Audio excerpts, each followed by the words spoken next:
All right, I'm Chris Avina with American Outdoor News. I'm here for another episode of the American Outdoor News podcast with Kristy Titus from Pursue the Wild, and we're here at the Safari Club International Convention here in Tennessee.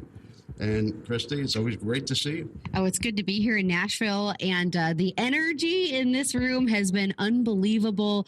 The people that are attending are having a great time. The exhibitors are having a great time. It's probably one of the most important weeks of the year, if not the most important week of the year, as far as, fundraising for SCI's advocacy work, and then also for hunters out there that are wanting to book that trip of a lifetime. Yeah, the numbers I got yesterday, I believe they said that they had walk-ins, 3,000 new members. It's incredible. The buzz around SCI right now and our exhibit hall and everything is just, this is what our organization really needs. The more we can recruit new conservationists that are, wanting to participate in the advocacy work that is so important, that keeps the right to hunt, not only in the U.S., but around the globe, relevant, and then, standing in the courtroom to where we have a voice is so important. And that's what we're all here for, is ensuring that the hunter has a voice where it matters, which is in D.C. And the money raised towards conservation just last night alone on one auction, $800,000 for Don Jr.'s trip. 2 people were bidding, and they said, you know what, we're going to cap it at $400,000 each. They each get a trip. $800,000 raised on one trip. It's unbelievable.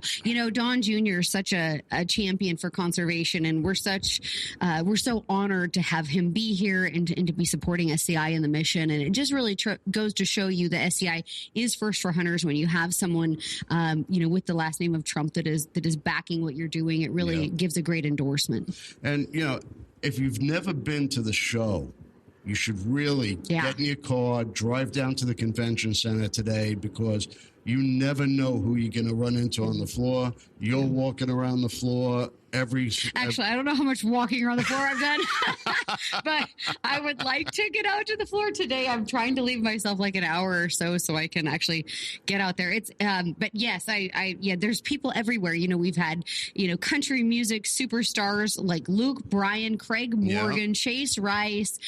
We've got, football players, we've got everybody out here. Jay Cutler. Yeah, Jay Cutler was here. Yep, Jay Cutler. And so, aside from all that you do personally for the advocacy of conservation and all the work that you do with Safari Club International, what's next for you? Oh, boy, I am getting ready. I'm doing a big season in life that's pretty wild. Season 10 of Pursue the Wild, I'm going to start filming right away. But this season, I really started to pair in the last couple of years, not just hunting, but also a lot of lifestyle. So I'm kicking off next week. I'm going to go down to Texas. We're hoping to capture and collar some mountain lions for some SCI Foundation work that we're working on, some research programs there. Hopefully we'll be successful in that. It's, it's a collaring project, so you never know. So that'll kick off my season first off.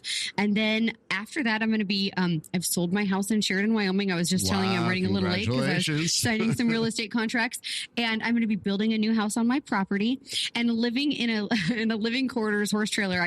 I got sucked into the National Trailer Source booth at NFR, and I ended up buying an LQ horse trailer. So I'm going to be spending the next, year-ish living out of a trailer on my property while I build a house, and going to kind of share the journey in that with all of you, along with, raising and training. I'm getting some new stock this year, so I'm buying some weanling babies this year. So I'll be doing some raising and training of stock.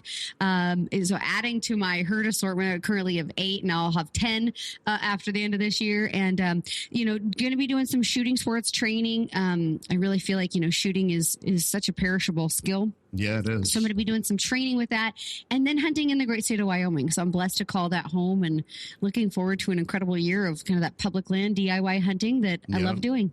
Now, I want to take a little bit of a step back, because you mentioned the lifestyle. It's not all about the hunting that we do. That's part of it. But the whole lifestyle behind the whole thing is really what we do. Yeah. It's getting outdoors. It's going on hikes. It's I know you love to pack up your mules and you're off and running. And that is fantastic in itself. Yeah, there's a lot of work that goes into managing your own stock. And if you can book a trip and go with an outfitter, and that's a great experience.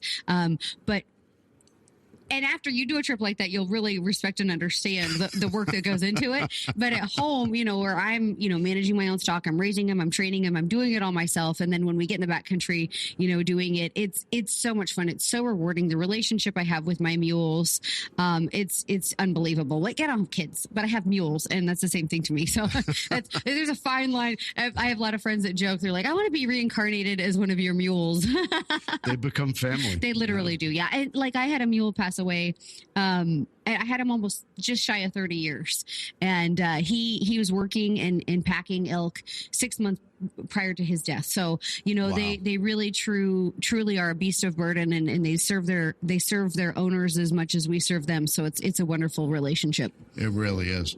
So aside from your advocacy, and aside from your show and your ranch and everything that you got going on, you have a jewelry line. I do have a jewelry line. So Montana Silversmiths is an iconic Western jewelry line that's been in the business for well over 50 years now. They are the brand of champions. So if you go to the National Finals Rodeo, you will see the PRC cowboys and cowgirls donning trophy buckles that are crafted by Montana Silversmiths. And they have been doing my jewelry line. This is year 11 on the jewelry line, and it's very special. It's a solid sterling silver collection, and I try to build and craft every piece to be iconic. And kind of reminding women of time in the backcountry. So those types of memories. So it's kind of a twist away from the traditional Western flair that Montana Silversmiths is known for, and capturing the hearts of the sportswoman.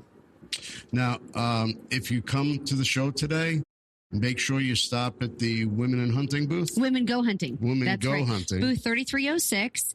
Denise Welker, that was a vision of hers. It's just a wonderful location for women to inspire and empower each other. So whether you're a hunter or a non-hunter, or you just have questions, it's a great community of fellowship. We have an event every Saturday at convention. So if you miss us this year, join us next year. Every Saturday morning we do an event. It's super informal, which makes it really fun, because it's just a cocktail meet and greet. You come in, you can meet guides, you can meet outfitters, women that have, we have Maddie Damaski, which is an SCI attorney and this year's Diana Award recipient. We have women like her. And then we have women that have never hunted or been in the field before, that are just curious, and everything in between. So it's a great place for you to come get information, make connections in the industry, and, take those next steps towards either becoming, more of an advocate or conservationist, or a hunter yourself.